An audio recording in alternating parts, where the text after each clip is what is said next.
today is one of the happiest days of our lives at CMD Kenya and generally for Kenya. Because it has been a long struggle.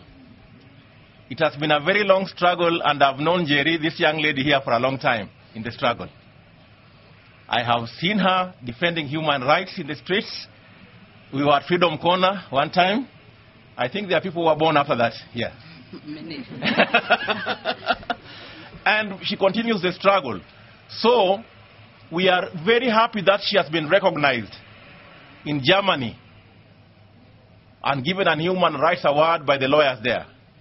And that she has come from Australia to represent the human rights organizations in the world. And that the Dutch have also recognized her. And of course, you know, from CMD Kenya, we have a very special relationship with them. Of course, you know which country has not recognized her first. And you know the reason why. Because bado ni mapambano. Yeah. And we will struggle until human rights are respected in Kenya, until life is nice for all of us. And we congratulate Njeri Kabeberi profusely for being in the forefront. And we hope that this will energize her further so that she can struggle more. I have just come back from Germany, where I received the Humanity Award for commitment to peace and justice, for commitment to law and justice. This was given by the Chamber of Lawyers, Frankfurt am Main, and I would like to note here for the press, because I keep seeing them saying it over and over, that I am not a lawyer. So I was not recognized because I am a lawyer. I was recognized because of my human rights work.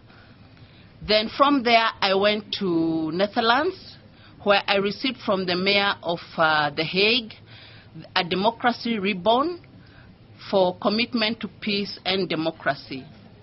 From there, I went to Australia, to 3 cities in Australia, with an organization called Frontline Defenders. Frontline was urging the Australian government to support guidelines that defend and support human rights defenders around the world. These guidelines have already been adopted by the European Union, and they have been adopted by Norway. And they are adding lists to those countries, and I hope one of these days that Kenya will also be one of the countries that can undertake guidelines and policies to defend human rights defenders in this country. I know there are Kenyans who are not here, and I'd like maybe to just mention a few of them, if not by name, by generations, because over time, it's like we pass on the baton. And this baton was passed to us by Mau Mau. And before that, by the Mekatililis of this world, when they started the struggle, Wayaki Wahinga and others.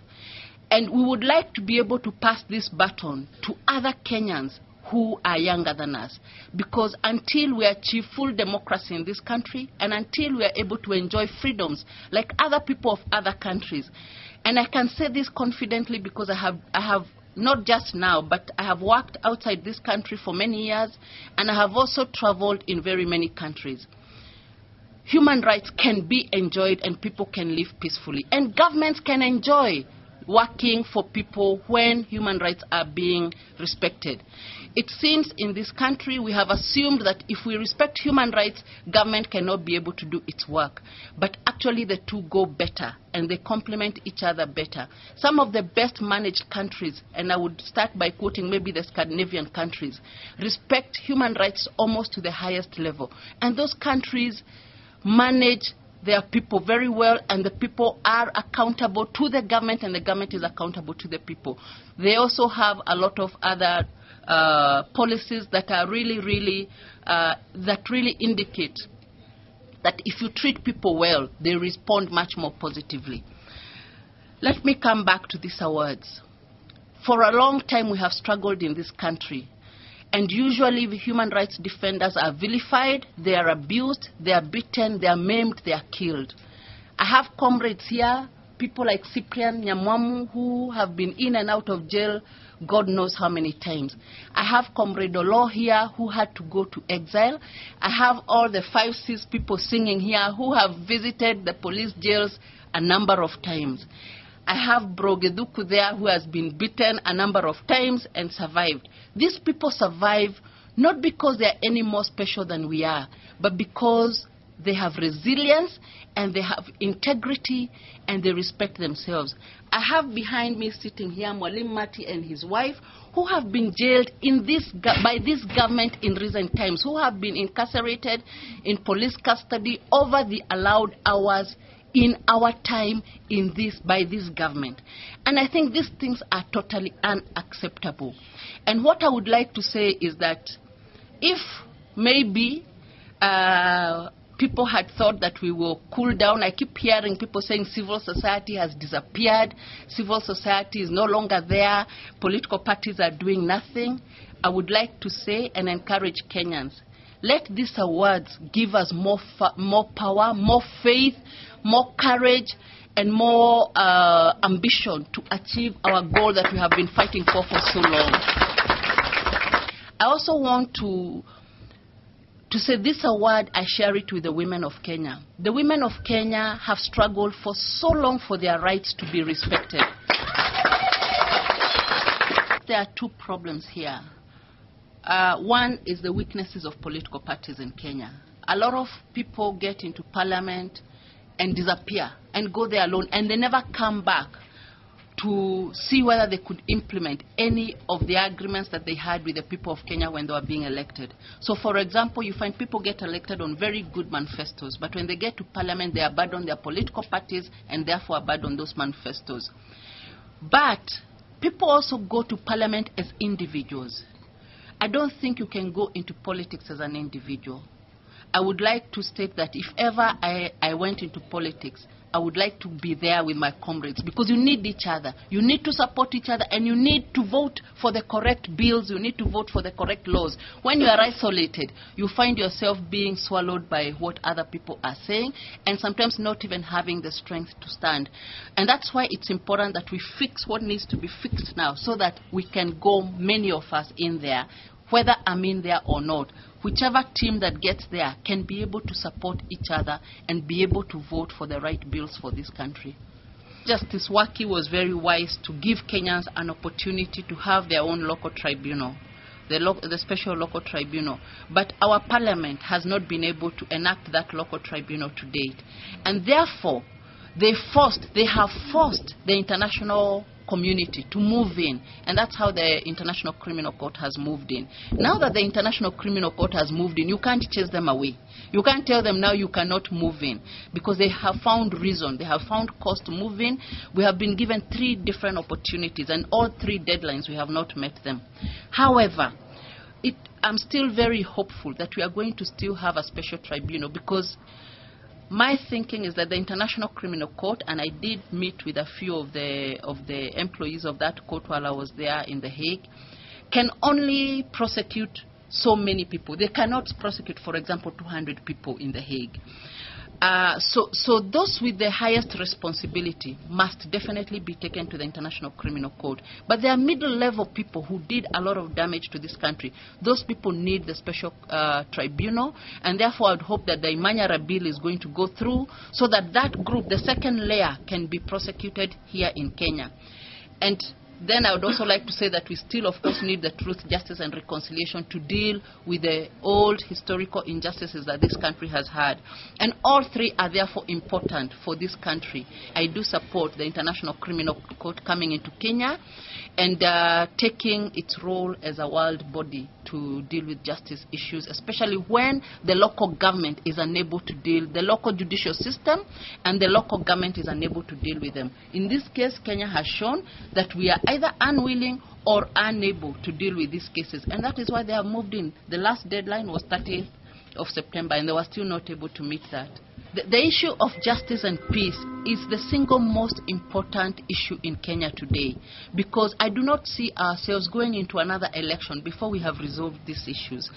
Therefore, I'm very disappointed if that is the breaking news, that only 22 members were there to start off with, and we would like to know who the others that were not there are and why they are taking that position. I think I'd like to call upon Kenyans to be more vigilant in actually demanding that Parliament passes this bill, because, you know, a country has to hope on something, and the culture of impunity we have seen is not going to take this country anywhere. We need to be able to know that justice is our shield and defender. That's what we say every time when we are singing our national anthem.